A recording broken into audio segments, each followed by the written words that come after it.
Turtle Update 3 and the mid-TU events dropped and brought us insane OP giga sets like this, which gives you infinite health, infinite money, infinite kill count, infinite damage, infinite defense, and Jennifer Monster Hunter will personally sexual charisma. I mean, surely you've seen the pieces by now.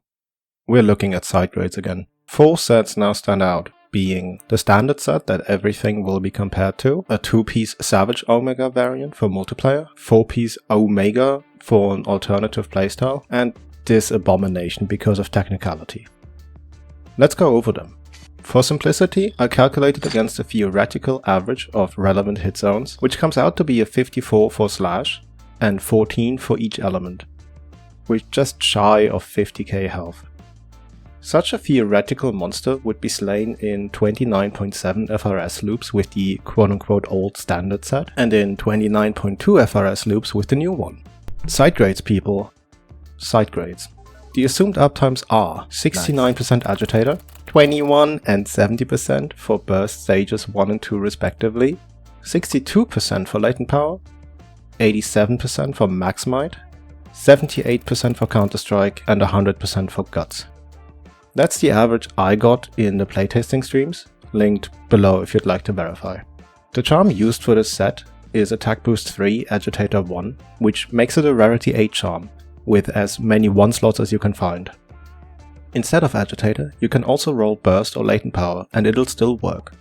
There is no good replacement for Attack Boost, making it a kind of mandatory roll on it, unfortunately, but since the upgrade is so small anyway, you're not really losing out on sticking to the TU2 sets. The weapon is a tried and true para-flavored Archon with 3 attack and 2 sharpness reinforcements.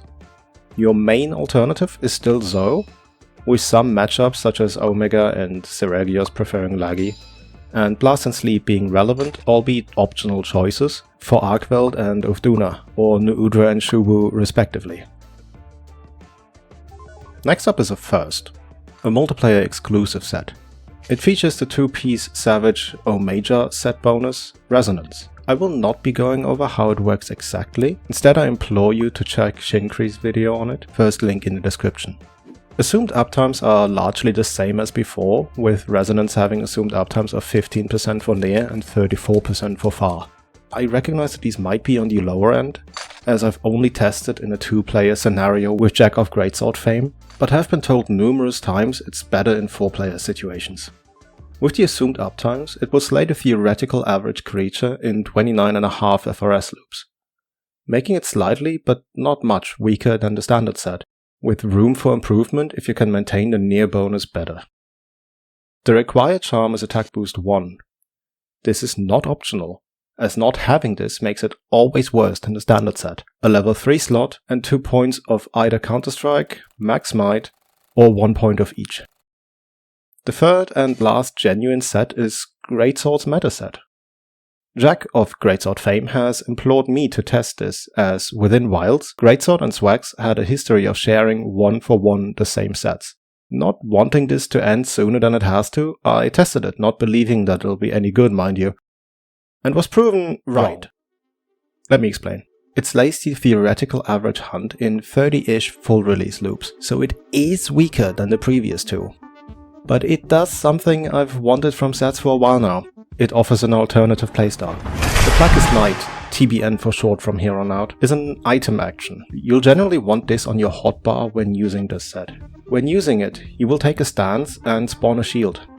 Similar to FF14's namesake of this skill, if you get hit hard enough to die while this is active, you don't. Instead, you unleash an attack dealing low quadruple digit damage and be left at 1 health, with the rest of your HP bar now being recoverable red HP. For 20 seconds after this goes off, you gain a metric boatload of defense, which ironically matters a little bit, and gain a lifesteal effect on a cooldown. Make no mistake, the usual suspects, chip damage, fire, poison, being looked at funny by strong enough monsters, will still kill you all the same. It is, however, rather convenient to use if you dislike sheathing and healing a ton, can generally get by for longer stretches of time on low health, and is weirdly fun. with being in a constant near-death state. Its gameplay impact is a lot bigger than I'm able to make it sound, and if you have the mats and charm to spare, I'd recommend at least trying it out. Assumed uptimes for the set are the same as the previous ones, as well as 51% for Resentment and Dark Arts, the latter which doesn't really apply to swags as we prefer raw still currently. Notably, dependent on how exactly the TU4 changes work, or more precisely the limitations of how these work, this could become an interesting set then, assuming you can stomach the RNG required. This set can be made with any charm that rolls either Burst 1, Agitator 1 or Latent Power 1, and Attack Boost 3 or Critical Eye 3. Currently, Critical Eye 3 edges out the tiniest of tiny bits, but come the stat boost in TU4, Attack Boost is likely to take the lead again, and is generally more in line with how we build our sets. Thanks Jack for bringing this to my attention. The fourth and last set I tested, but explicitly do not recommend blindly, is this 2-piece New Udra situation. The uptimes I found while testing were the standard with 41% resentment. Under this assumption, the theoretically average hunt would be completed within 29.8 full release loops, making it weaker than the standard set by a good margin, but herein lies the crux of the matter. Resentment by itself does not synergize very well with swags, as the most common chip damage we take is from counter into full release. The counter chip, however, generates so little red HP that it'll often heal up before full release ticks through, meaning it won't be active for the big damage swings and ticks. However, someone optimizing and playing into it a bit better than I could reasonably find a strong use case for it. Starting with a resentment uptime of around 70%, which you will most likely achieve by utilizing the FRS hyper armor more and using the counter less, it starts to beat the standard set slightly. The more you can have it up during your full releases, the stronger it gets. I did not account for the 2-piece set bonus, as it is negligibly small and barely contributes to total damage even on the best of days, scaling with hit zone but not with anything else. Very situational set that'll require a very specific, nice scripted gameplay. Probably not great for the average player, but if you can play to that level, go for it. The charms required to make it work are Attack Boost 1, non-negotiable because otherwise it will always lose to the standard, and any 2 of Resentment 1, Counter-Strike 1, Max Might 1, as well as a level 3 slot. It needs to be these exact charms, unfortunately. That concludes the set section of this video. As for the updates themselves, Title Update 3 gave us 0 major, bringing to the table 2 new sets and a new set of weapons. Let's look at them. Here's the Greatsword. Looks cool. I hear it's pretty good. Here's the Sword and Shield. Didn't hear much about it, but it looks nice.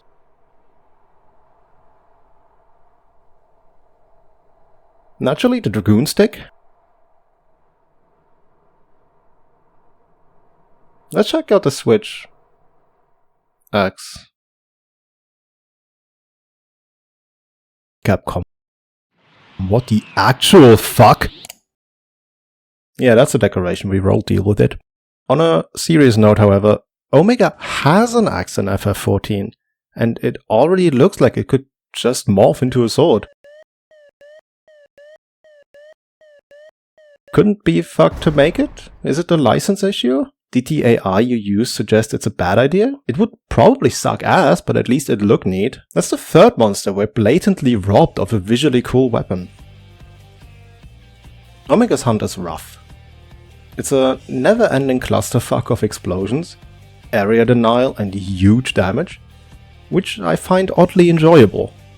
The most frustrating parts to it are that the hind legs, which are the best zones to actually attack, have erratic micro-movement leading to most attempted attacks whiffing, as well as the difficulties we have grabbing aggro, as Swags has a built-in modifier of 70%, meaning we generate significantly less aggro than most other weapons, meaning it's significantly harder to get the damn thing to hold still. Through the mid-title update events, we also get Arch-Tempered Neudra, which features a volley of unintuitive moves. For example, you can easily counter or hyper armor the big nuke just fine, even though it will straight up kill you if you eat it unmitigated. But the spin it does that deals chip damage at most has multiple hurt boxes with presumably different amounts of knockback, which can chunk you severely if you counter it. While that's it for the meta itself, there's a few things that warrant talking about still. First up, for swags, this update was a nothing burger, so where the fuck have I been? Well, Wiggler, as in the site, has been growing and now also features guides for Sword and Shield, Longsword and Light Bowgun, with Hammer, Greatsword and others in the works and likely live in the foreseeable future. Secondly, I'd like to expand on the project I was excited for in the last video that prompted the fucking modifier discovery. MathHunter. Made and maintained by Pilgrim, this will be the premier tool to showcase new sets and their respective numbers going forward. It's the perfect tool for fledgling number enjoyers to get started without needing extensive spreadsheet knowledge and skills. Here's how it's used. You start on the index page. Look mom, I'm on the internet. Twice! Next we'll select the weapon we care about, being swags in this case. Next we input our set, say the standard from earlier.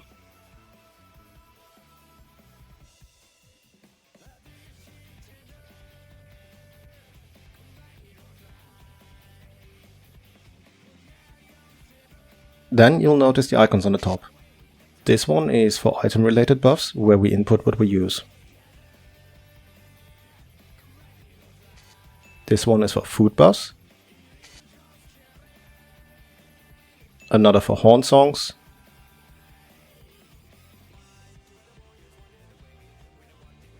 And this icon copies the link of your setup to the clipboard. And this last one is settings for fine-tuning things. You can create your own custom combo, get an overview of the MV and LM mod of moves, adjust buff behavior and skill up times, and of course delete stored data. The inputs you make are automatically stored in your browser's cache, so it will remember your selections for the next number crunching session, assuming you use the same device.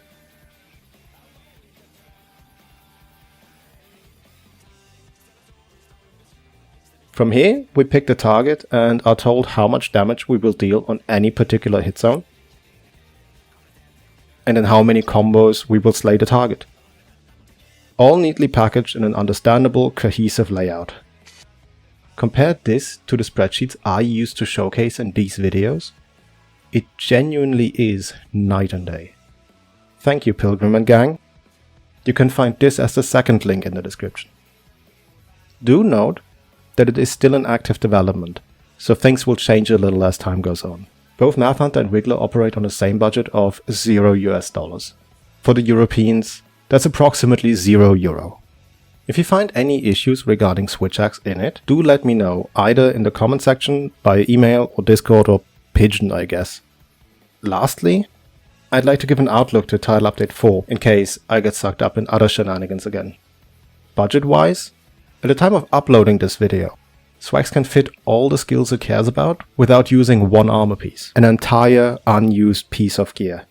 It's been confirmed that Rarity 8 Archons will have the ability to roll both a set bonus and a group bonus skill. While we don't know exactly how that will play out, we can already make some educated guesses. Assuming everything is available to roll, 2p score will likely be a near auto-include, given that we can omit a whole piece of gear and still have the same skill list, so we'll take the 25% affinity happily with Gore Feet. If a combination of Gore and Guts can roll, we could achieve a theoretical set of 2-piece Gore, Guts, and another 2-piece bonus. Armor pieces below a certain rarity will also gain slots when upgrading into the TU4 upgrade levels. Because of that, notable contenders for those extra 2-piece bonuses are Guardian Ebony Odogaron for the burst boost, and Doshaguma of all things for the 10 raw for 3 minutes after landing a successful offset. Element might also finally become an option, seeing as Archons are getting a stat buff, but that's equally as likely as it is unlikely. Schrödinger's meta, if you will. We won't know until it happens. I hope I'll see you for that, and until then, have a good one.